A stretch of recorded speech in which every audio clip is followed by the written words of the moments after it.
اصل یہودی جو ہے، عملی یہودی، اس کی شکل آپ نے اگر کبھی دیکھی ہو، اس کے سر کے اوپر اونچا ہیٹ ہوتا ہے کالا، ان کی زلفیں لمبی لمبی ہوتی ہیں، خاص طور پر یہ جو ہے گلپٹی کے بال، یہ قلمے جو ہیں یہ تو لا کے چھلے بنا کر بڑا خوبصورت سا جو ہے وہ ہار بناتے ہیں، لمبا کالا کوٹ پہنا ہوتا ہے، لمبی داڑھی ہوتی ہے۔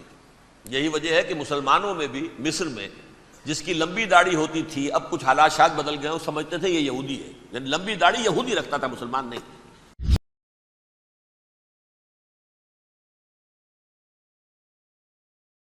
من الشیطان الرجیم، بسم اللہ الرحمن الرحیم۔ قال فبما اغویتنی لاقعدن لهم صراطک المستقیم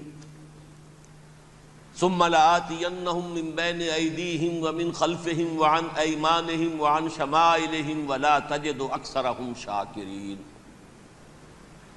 وقال عز وجل كما ورد في سورة صاد قال فبعزتك لأغوینہم اجمعین الا عبادک منہم المخلصین۔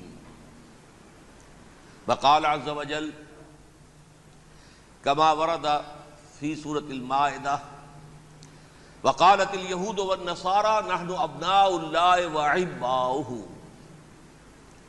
وقال جل وعلا كما ورد في سورة آل عمران وقالوا ليس علينا في الأميين سبيل۔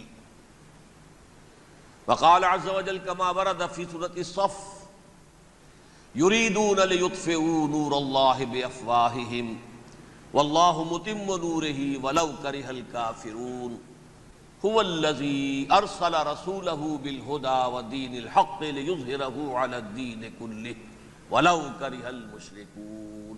صدق الله العظيم۔ رب اشرح لي صدري ويسر لي أمري واحلل عقدة من لساني يفقهوا قولي۔ اللهم ربنا الہمنا رشدنا واعذنا من شرور انفسنا۔ اللهم ارنا الحق حقا وارزقنا اتباعه وارنا الباطل باطلا وارزقنا اجتنابه۔ اللهم وفقنا لما تحب وترضى وتقبل منا فإنك خير المتقبلين، آمین یا رب العالمین۔ معزز حاضرین اور محترم خواتین، السلام علیکم ورحمۃ اللہ وبرکاتہ۔ ہماری آج کی اس نشست کے لیے خاصا نمایاں اشتہار اخبار میں شائع ہوا، لہذا میں سمجھتا ہوں کہ آپ سب حضرات کے علم میں ہے کہ میرا آج کا موضوع کیا ہے۔ موجودہ جو انتہائی تشویشناک عالمی صورتحال ہے، اس کا پس منظر کیا ہے، اس کے پیچھے کون سے عوامل کار فرما ہیں، اور نوع انسانی کے اصل اور مستقل دشمن کون ہے۔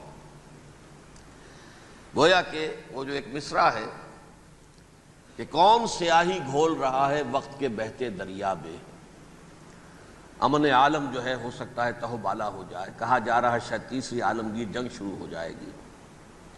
بش صاحب کہتے ہیں 10 سالہ جنگ ہوگی۔ بظاہر تو معاملہ چھوٹا سا نظر آتا ہے، ایک آدمی اسامہ، دھان پان سا آدمی، کچھ بھی نہیں۔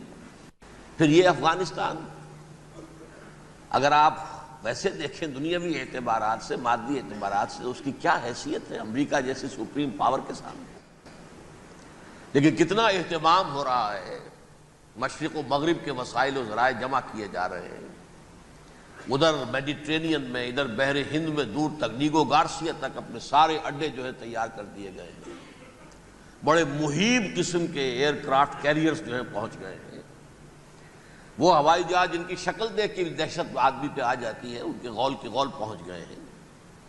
یہ سب کچھ کیا ہے، کیا ہونے والا ہے، اس کے حوالے سے میں آج آپ کے سامنے اس وقت کا عالم کیا ہے، اس کا پس منظر کیا ہے، پیش منظر کیا ہے، کیا ہونے جا رہا ہے، کیا کچھ ہونے والا ہے، اور پیچھے کون اصل کیریکٹرز ہیں کہ جو کار فرما ہیں، میں اس کا آج جائزہ پیش کرنے چلا ہوں۔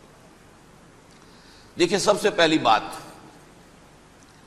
انسانیت کا اور نوع انسانی کا ازلی اور ابدی دشمن وہ ابلیس لعین ہے۔ یہ چونکہ چیزیں ایسی ہیں کہ جو ما وراء الطبیعیات سے متعلق ہیں، ابلیس جن ہے، جن انویزیبل ورلڈ سے تعلق رکھتا ہے، غیر مرئی جو نظر نہیں آتی۔ فرشتے انویزیبل ورلڈ سے تعلق رکھتے ہیں، غیر مرئی جو نظر نہیں آتی۔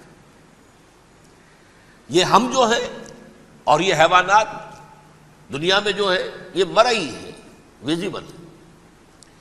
آج کا عام ذہن جو انسان کا بن چکا ہے، سائنٹزم جسے کہا جاتا ہے، سائنسی نقطہ نظر، اس کا عام لوگوں پر بھی اثر یہ ہوا ہے کہ جو انویزیبل ورلڈ ہے اس کی باتوں کی طرف توجہ نہیں کرتے۔ ہاں عقیدہ تو ہے کہ ہے، جن بھی ہے، فرشتے بھی ہیں، لیکن کوئی ان کی اہمیت ہماری نگاہوں میں نہیں ہے۔ ساری نگاہیں مرکوز ہے ویزیبل ورلڈ، فزیکل ورلڈ۔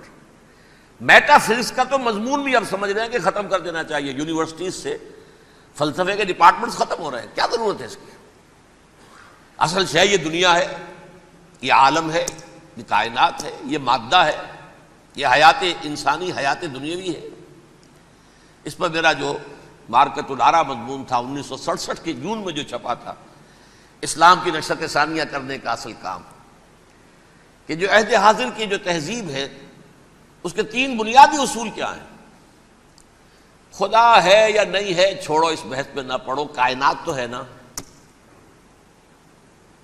مادہ تو ہے نا، روح کوئی شے ہے یا نہیں ہے کیا پتا، کسی نے دیکھی نہیں آج تک، لہذا اس کے بارے میں گفتگو کا فائدہ کیا، وقت کا سیاح۔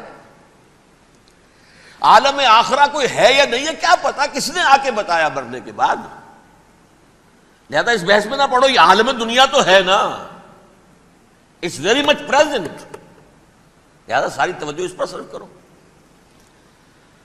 تو خدا کے مقابلے میں کائنات پر توجہ، روح کے مقابلے میں مادے اور جسم پر توجہ، حیات اخروی کے مقابلے میں حیات دنیاوی پر توجہ، یہ ہے اصل میں کرکس آف دی میٹر۔